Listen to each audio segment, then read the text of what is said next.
Well, they've done it. The Titans, yeah, they were the iceberg and Rajasthan was the Titanic. Drowning, gone, finished. Big win, 37 runs. And that has propelled Gujarat to the top of the points table. But here's what the story was. Rajasthan won the toss and decided to field first. So Gujarat got to a massive 192 for 4, thanks to Hardik Pandya, 87 of 52. Not out, of course. Captain's knocked by him. Ably supported by Abhinav Manohar, 43 of 28. And then David Miller at the end with his fireworks, 31 not out of 14. And there was really not much to talk about with the Rajasthan bowlers. They started well, but then just bled in the final 10, giving 120. But Rajasthan, when they came out to bat, Joss Butler, complete mayhem, a 65-run power play. Joss Butler with a really quick 50. But after that, it kind of all just went pear-shaped for them. Lockie Ferguson being the wrecker-in-chief, 3 for 23 in his 4 overs. And Yash Dayal, after being expensive in the power play, came back and picked up 3 wickets. So that will do his confidence some good. But the bad news for Gujarat is that their captain Hardik Pandya limped off in the middle of his 3rd over. And, well, it was Rashid captaining the rest of the game. To talk about that and a lot more, I've got Harsha Bhogle and Pommie Mbangwa with me here on Cricbuzz Live. Pommie, let's start with the bad news first. You know, as they say, good news or the bad news, let's start with the bad news because it's short. So let's just get that out of the way.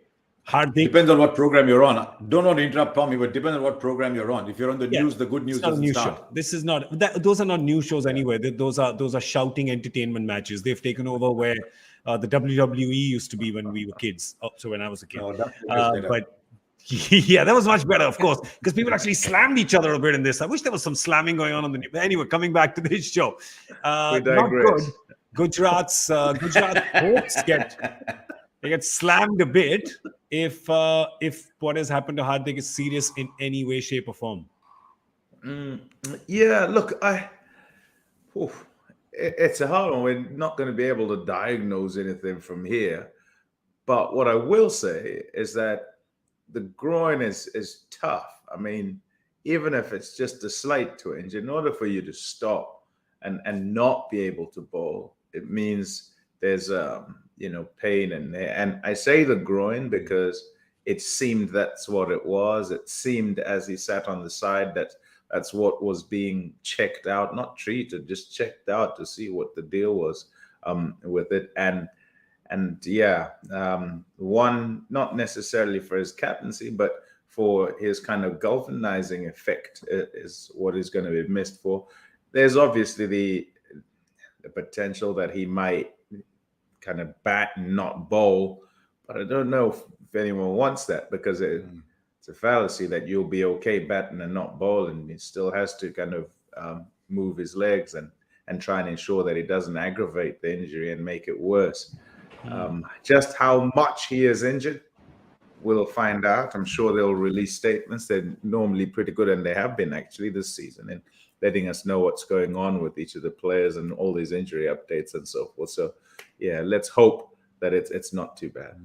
But more than Gujarat, Harsha, I think that Simon Dool is more upset about that injury. Why would you say so? Simon's the knee expert, but Simon's the bone expert. But Simon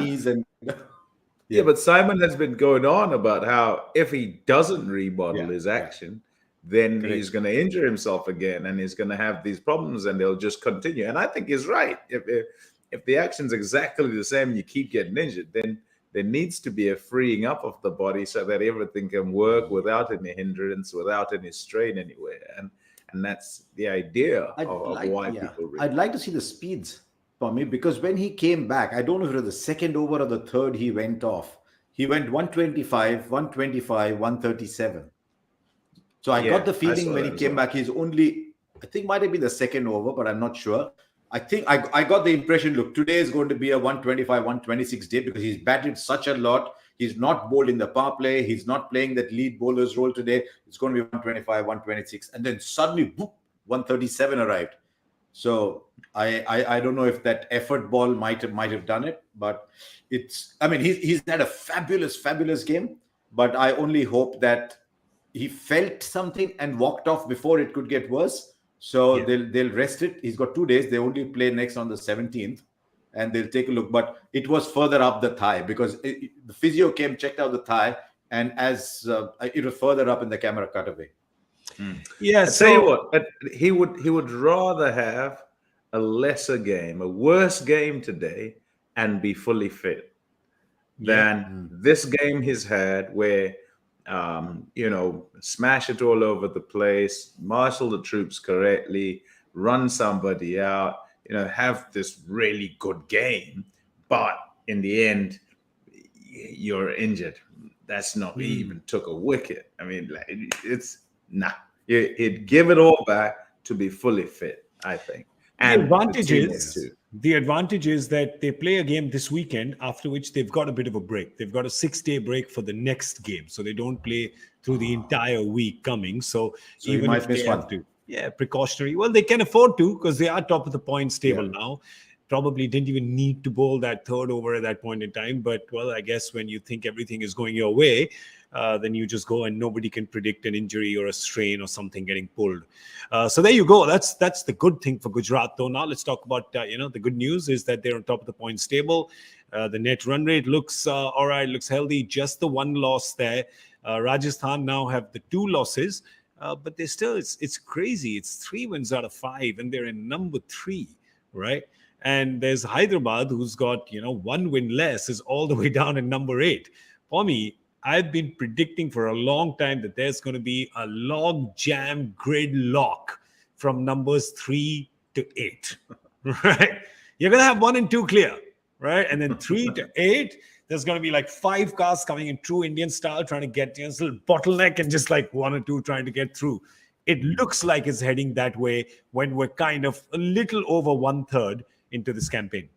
Yeah, and the more the merrier. And as far as that log jam is concerned, I think it's a good thing. I think the fact that you can't separate the sides shows us that despite the addition of the 2 teams, there are enough really good players for either side, for any of the sides, that they're able to, get a victory here, get a victory, except one side. Of course, sorry, Harsh, I'm not trying to be, tough on you or anything, just stating the facts. I'm just saying, it's Mumbai. They can't seem to get themselves started. And that's right. Former CEO of Mumbai, isn't he?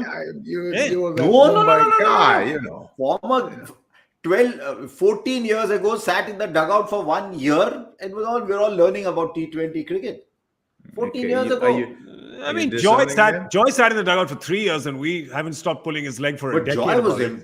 Joy had a job with it. Okay. Chalo, we'll Is that a no? Is that a no? We'll let Pommie be his first day. I think he's more Hyderabad. I think he's more Hyderabad than Mumbai, I know where he's not from. that that's doing any better. So I know that where he's from. It's not about that. Anyhow, never mind. You guys finish, just tell me, I'll go get a drink. Okay, yeah, we'll see in a bit. Sit down. Let's change the topic and talk about the bowlers for Gujarat, because today they may have had 190 to defend, but we have to talk about the stellar effort from a champion bowler, Loki Ferguson today, Harsha.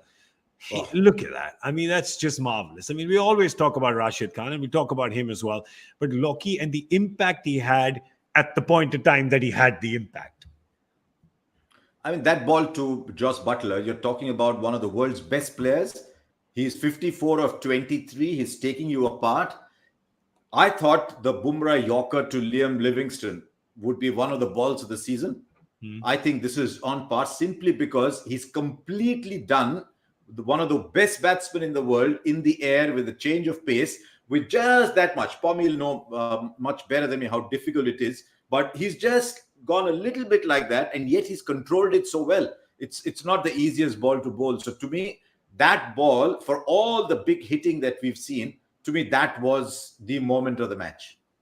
Really? Yeah, 100%. Pommie, he's just, here's the thing. I'm a big Loki fan. When he was with Kolkata, they were playing Pat Cummins and not playing Loki. Kept saying, play Loki. And then they played Loki, and he was fantastic. There's just something about him. This guy just... I mean, there is the pace, of course. Everything except the mustache. It's brutal. The mustache, and he tends to wear black sneakers, which looks like he's come onto the field in like formal wear, right? But otherwise everything about him looks fantastic, doesn't it, Pommie? There's when I sort of learned the game, the guys in the change room, we used to say, who's the guy in the black pumps over there? That reminded me. And the guy in the black pumps would be sort of fielding in the deep somewhere. Nobody knew who he was, but he'd have like a really good arm because he played baseball or something. And someone would say, two to the guy in the black pumps. Wow. Well, bails off, run out halfway down the pitch and so forth.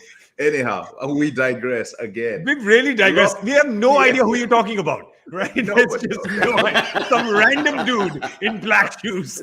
Yes, random black dude. pumps. You made Black me think pumps. of the random dude in black pumps. Yeah. Anyhow, Lockie Ferguson, obviously his skill is one pace, and 3 for 23. Yes, the third wicket, you'd go, it's a full toss. It's difficult to get those away when they're really full and really fast. And so his pace is a real big attribute. You can't buy it anywhere.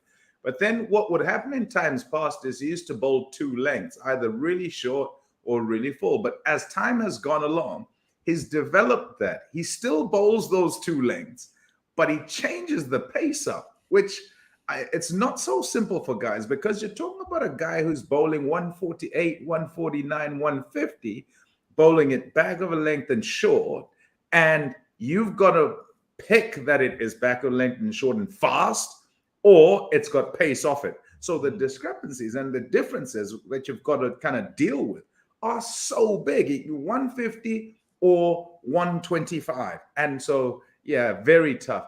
And then what he does well is when he goes full, whether it's fast or it's pace off as he's done, he's able to be accurate as well. So I think, magnificent bowler, and many a time, and I would even say in the New Zealand setup, he finds it difficult to get in all the time in the two white ball formats. But he's a top bowler, really, really good bowler, and is good to have, obviously, as he's shown 2 wickets in the over. Magnificent. Gujarat is really Look back. what Pommie's saying, Gaurav. Yeah. Look what Pommie's saying. 145.6, 147.7. Then Josh Butler hits him for a 6. And the next ball is at least 20k slower. It was 120 something. At least 20. So Butler's come down, but there is no ball there. It's the worst feeling when your bat comes down and you think you've played it right in the arc. There's only one problem. There is no ball. The ball still not got there. It's just, I think Lockie and Gujarat has really kind of seen that talent. They've backed him. He's their pace kingpin, and he with Shami and with Rashid Khan there. This bowling attack is looking really good. Well, there's Ashish Nehra picking them. You know, you're better than me at doing. मैंने बोला था bowler जिताते हैं. मैंने बोला था match तो bowler ही जिताते हैं. That's right. Pommie, I told you, bowlers win the matches, and they do. Bowlers win games, and they've shown it today. Harsha, quick word on Yash Dayal. I like the fact that even though his first 2 overs were expensive, they brought him back as soon as wicket fell. They knew it's going to be kind of slow. It'll be advantageous for him. They brought him back, and that would have done his confidence away of good. It would have been very easy with the options to stop him at those 2. He got a very good first wicket in his first over with Padikkal. Yeah, he got him with that height. It bounced a fair bit, and I liked what Rashid Khan did at the end. It was a cute thing. You know, the game's over, everything is over. He said, "Let me take a review. If there's a little nick, he'll get a 4th wicket." You know, he's playing his first game. Yeah, you know, wicket means a lot. But I think he's done enough.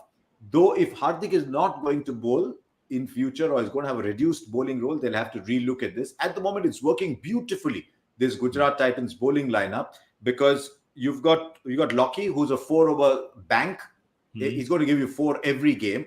Shami is going to give you 4 every game. Just a question of where, because Shami tends to be a little expensive at the back end sometimes, and Rashid is a 4-over bank. So you've got 12 there.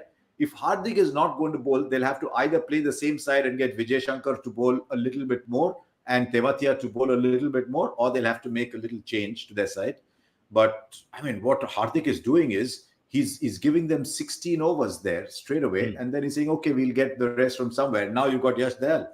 So it's a wonderful bowling side. The left-handedness is critical too. It's a very good bowling side, and Hardik's batting is, as I keep saying, covering up for that little issue with the top order batting. Today's bat, today's innings was fabulous. For Rajasthan, and Hardik was fantastic today at the position that he came in. He came in at number 4, played a proper number 4's knock. He played a proper captain's knock. It was just brilliant. He kind of broke the mold. You see Hardik Pandya one way, you've seen him one way. He broke the mold. He then broke a stump. He broke a camera, and hopefully he's not broken anything else in his body, because that's what the Gujarat fans will want. They'll want him back on the park, because 4 out of 5 ain't bad. I'll tell you, there's a lot of teams there who'd be happy with half of that. The teams I'm talking about. I know one team that'll be happy with 1/4 of that. That's right. 25% of that. They'd want that. That's right. Okay, well, so that's that. For Rajasthan, of course, Captain Sanju Samson will be very disappointed with that run out. Could have had a chance while he was there, but after he was gone, it was just really always going to be tough. And just a word, and because Harsha, just a word, Pommie and me spoke about Riyan Parag, and he had a perfect opportunity today. He's been talking a big game. They've really backed him. Just bear in mind, they've backed him even though they dropped Yashasvi Jaiswal, who they retained, right? They said bye-bye to him after, 3 games it was, right? Yeah, 3 games. I think the first game they left him out. First game they left him out because there was a niggle somewhere. Niggle, you know what niggle is? Niggle is that all-encompassing thing, which whether you have or no when you're left out. Correct. So it's a word that has many meanings. But then they've dropped him. I think they've dropped him. It couldn't be a rest at the beginning of the season, so it was a niggle. No. Yeah, it was a niggle. So he played 3 games. They really backed Riyan Parag. Yeah. 18 of 16. I mean, this was the opportunity. 18 of 16, Nisham 17 of 15. It was not the easiest situation to be in, but there's people coming out of the woodwork playing innings like those now. So he's got to deliver. This was the opportunity for him. I would like to see him bat further up if required. I don't know before whom. If they lose wickets early, send him up, keep Miller back. No, Miller's the other side. The other team. Ashwin? No, keep... no. Hetmeyer? Yeah. No, not Hetmeyer. Ashwin. Send him at... I don't know what they'll do with Rasi, because I think Rasi is a very good player, but I don't know whether it's nerves. I thought the first game just looked nervy. He just missed a simple ball. He's a better player than that. So I don't know what the future with Rasi is, because I mean that's 2 games now. Because they've lost, if they'd won, they would have stayed with him. But so they've got a couple of issues there. But the runouts, I mean, yesterday Mumbai Indians ran themselves out. Today Sanju Samson ran out, and I don't know what's happening with these runouts. There's far too many. Well, all right. So too much on that's Butler. that then. Yeah, that's that then with Rajasthan and Gujarat. Gujarat, of course, this was going to be a tabletop clash and turned out to be. So Gujarat is on top of the table now, and that ends business for today. Let's have a look at the game that's happening tomorrow. There's the one game that's happening tomorrow, and that action will be at... Bring it. Come on, bring it. It said Brabon. It's Hyderabad v Kolkata. Kolkata's got a chance to jump on top of the table, leapfrog over Gujarat's head, because their net run rate was almost the same.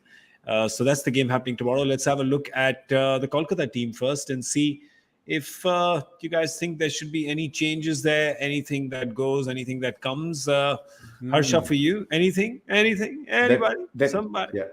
No, that net run rate is largely because of that one assault by Pat Cummins, Andre Russell on Odin Smith, and they won that in 14 overs. So that's been a big part. Okay. They've got to take a call. They've got to take a call on someone all of us love and rate very highly, but he's not scoring runs. So they've got to take a call on Ajinkya Rahane there, whether they find someone else to play in Rahane's place. The thing is, they don't have a lot of batting. Now, if they want to play Aaron Finch there, I think Finch becomes eligible now. But if they want to play Finch there, then look Sam who goes out. Billings Sam has to go, and Sheldon Jackson goes. Billings has to go. Yeah. And Sheldon Jackson comes in. So that is the change they might want to do. Though picking Aaron Finch, I mean, I like Aaron Finch as a player, but it's a triumph of hope over experience in the IPL. Pommie, So just if a quick they want word. to say, okay, let's... Sorry. Yeah. Pommie, just a quick No, word. so on that's the thing Shivam with Mavi. Finch. Yeah, just a quick word on Shivam Mavi. If you talk about the bowling, they got this young lad in. They've kind of invested him in the last few years, bought him back in the auction, play him a couple of games, and then sit him. Just this whole strategy of getting a young player, backing him, and just giving him 2 games, Pommie. This can really break the morale of a youngster, can't it? It's a tough one in IPL, because we say of overseas players, you're going to play or you might not play. You kind of bide your time, and then you're going to make sure that when you get an opportunity, you use the opportunity. I think it's the same for talented youngsters within all the setups, and more about balance of teams than anything else. So in a side where there's a lack of fast bowlers and there are a few guys who are not there and you're trying to plug holes and so forth, then you can perhaps get a free ride as a young fast bowler and away you go. But I don't think that's the case for Shivam Mavi. I think each time he comes out, there's a certain amount of expectation that's there from the Kolkata Knight Riders because of the amount of time that they've invested in him. And one day you'll be okay, one day you'll not. And I agree with you where I think it should be a case where they've got a slot that's sorted out and that's him in there, and they've got to believe that they can trust that across the season he's going to go okay and he's going to do a decent job. But the role's got to be defined.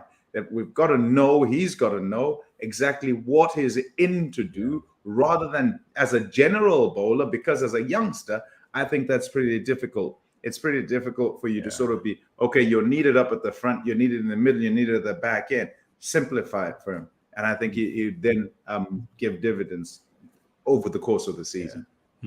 At the time of the auction, Gaurav, I think the plan was that he's your lead India bowler. And then because there was no Cummins and they started with Umesh Yadav, and Umesh Yadav's having a dream run.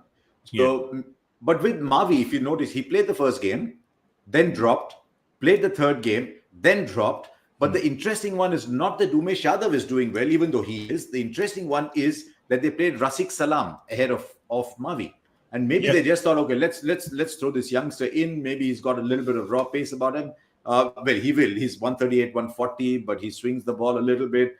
But I think if you want to back Shivam Mavi and you have room for two Indian quicks, then it's Rafiq Salam who's got to break into the side, and Mavi gets the benefit of doubt and gets a 3-4 game run. So I mean, I was bullish. If I was on a franchise at the auction table, I would have set aside something. I said, okay, young Indian fast bowler, give me 10-12 games. Definitely, I was going after Shivam Mavi. There's on the Hindi show, we happen to have one former team coach with us on Cricbuzz Live on the Hindi show, Virender Sehwag. And Virender Sehwag has always said that when he was coach or when he was captain earlier with Delhi, he says if a youngster came in, he says, I made sure I told him that I'm going to give you 5-6 games. If I'm going to start, I'm going to back you. I'm going to give you 5-6 games. Because if you're going with a team, if you're going with an 11, you've gone with the auction, you've gone with your planning, you've gone with your scouting, you've gone with the nets. And if in 2 games you start dropping those people, then in a way, you're kind of looking at your own hard work for like 3 months. And you're saying, no, that was rubbish. I didn't do my homework properly. So it's quite an interesting kind of point that they make over there. But anyway, let's have a look at the Hyderabad team. They definitely have issues, Kolkata, with their 5th bowler, as it kind of showed last time. But let's have a look at the Hyderabad team because they seem to have a few more issues, don't they, Pommie? One big one. One big one, yes. I think injuries being number one. I think it's a big miss to not have Washington Sundar, and mainly because of his versatility. And I know, you look and you think, off spinner. Is he up front? Is he in the middle? Okay. He can bowl anywhere. He can contribute with the bat as well. They desperately need, each time that Kane Williamson goes out, they need him to do well. And that's kind of fact. If you look at how things go, if he doesn't, even in prior seasons, if he doesn't do well, before it was a case of trying to fit him in the side, they've managed to do that now. And if he doesn't do well, they don't do well. And I think that's a pity. I think it's a case very much of sort of trying to make sure that they get themselves going and figure out who is their team, who is their 11. And many a time teams can be spoiled for choice. Washington Sundar, of course, with the split webbing, split webbing, Harsha, split webbing, leg pulling. With the split webbing, a big miss for Hyderabad tomorrow. He will be. I was sure you were not going to finish the sentence. You were stuck on split webbing. Split webbing. Split said it webbing. correct. It's almost like you're doing a voiceover. It's almost like you're doing a voiceover and had to do split webbing. And you're saying split webbing, split webbing, split webbing, split webbing. Washington Sundar, in and as split webbing. Web splitting. Oops, sorry. Coming on, Yeah, but big coming on a miss. screen near you. Coming. I think they'll replace him with Abdul Samad. And even though Samad is not 4 overs, I still think there's a little bit of a question mark on the batting. And so I think they'll go with Abdul Samad, and they will tell Aiden Markram to give them 2 overs and Abhishek Sharma to give them 1 or 2 overs and split those 4 between maybe an over of Samad somewhere and Aiden Markram and who's the other? Abhishek Sharma.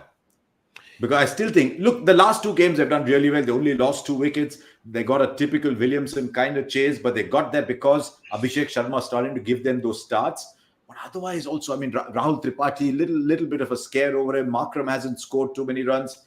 Puran's okay. Because look, what's their option? Their option is to go in with someone like a Suchit as a left-arm spinner, which is not a bad idea. And he can bat a little bit. So it could mean that maybe a Bhuvneshwar Kumar goes in.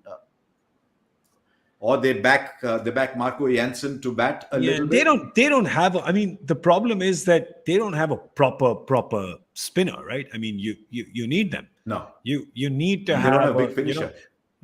They don't. So there's a few holes over there, Pommie, that they need to fill. I don't know how they're doing it. Yeah, and sorry, and one more question. I'm going to throw that up as well.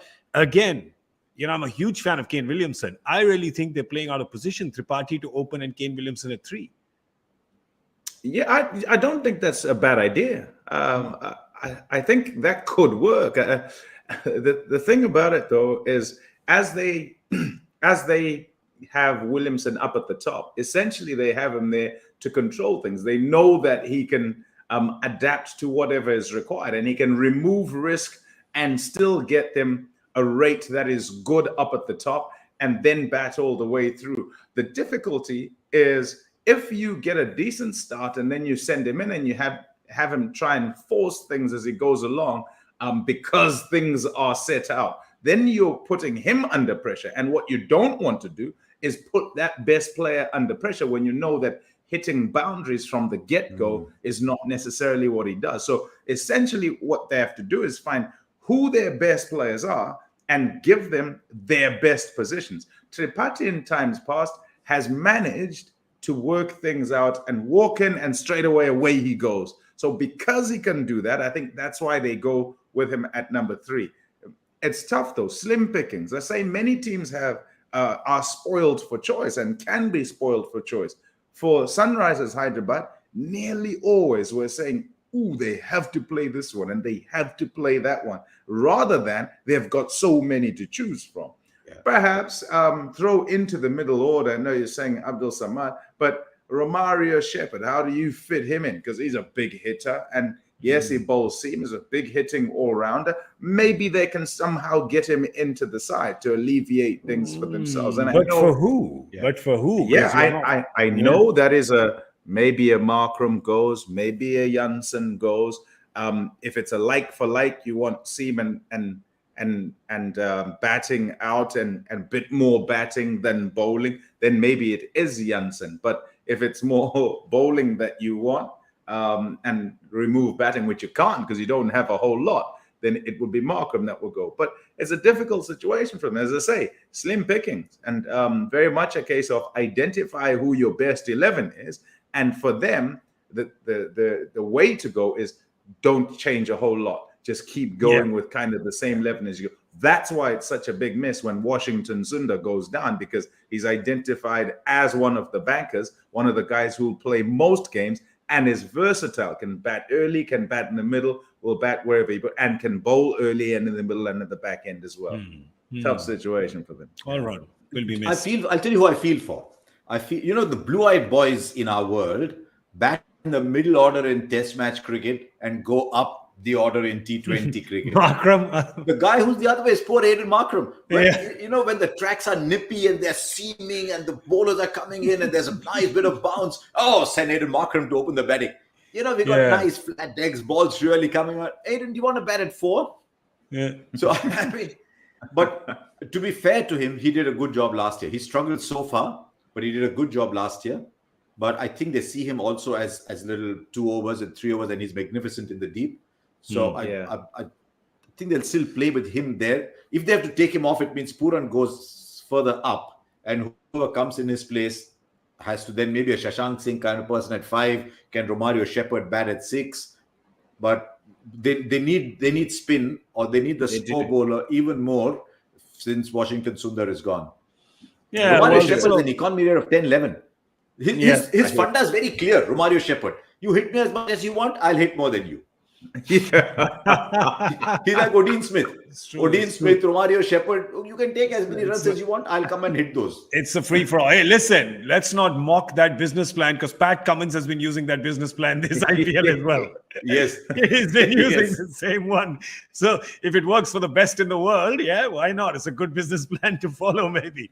All right, we've got the joy factor question and answer. Let's pull the question up. There you go. It's with Brendan McCullum and Chris Gale. For which team have they recorded their highest T20 partnership? Harsha was of the opinion that it could perhaps be the Bangladesh Premier League. Yeah? Were you? See, Brendan played KKR. Brendan played everywhere, actually. Chris Gale's only played KKR, and he didn't do much at KKR. They played KKR together. Yeah, but he didn't do much for KKR. Correct. Chris Gale didn't do much. He came to RCB, and suddenly it was Chris Gale. Yeah. So that's why I thought it must be somewhere else. Trinbago? Maybe not. They didn't play there. He's not played at Trinbago, has he? No. Bring the answer. Brendan McCullum played at RCB after that, and CSK. There you go. I told you some Bangladesh Premier League.